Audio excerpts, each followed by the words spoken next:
This attack is an assault on human dignity. It also presents a serious danger to our national security. It risks making a mockery of the global prohibition on the use of chemical weapons.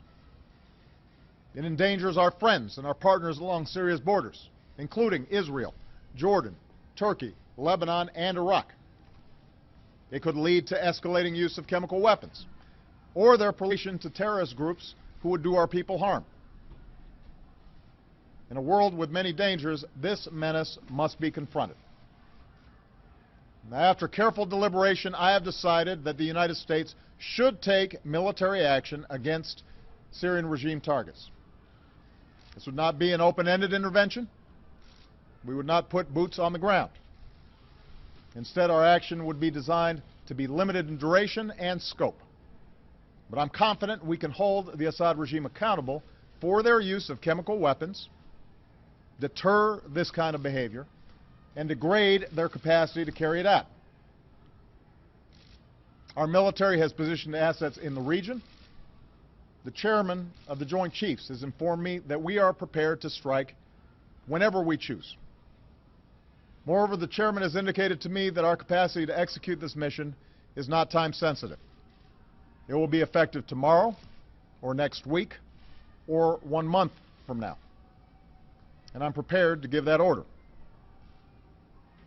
But, having made my decision as Commander-in-Chief based on what I am convinced is our national security interests, I'm also mindful that I'm the President of the world's oldest constitutional democracy.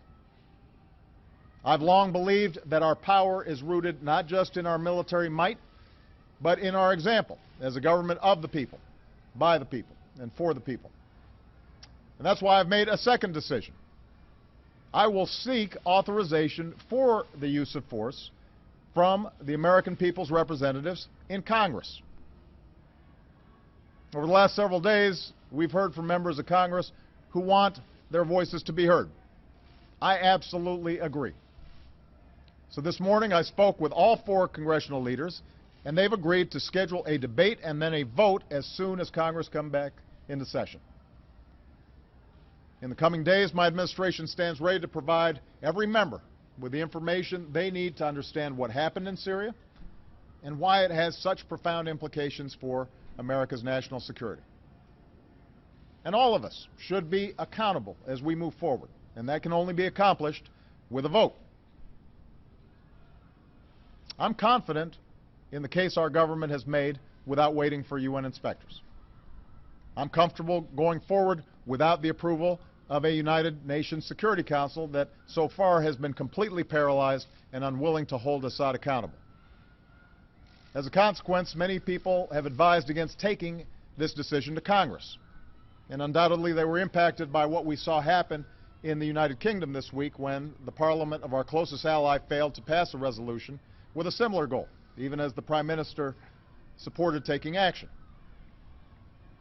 Yet while I believe I have the authority to carry out this military action without specific congressional authorization, I know that the country will be stronger if we take this course, and our actions will be even more effective.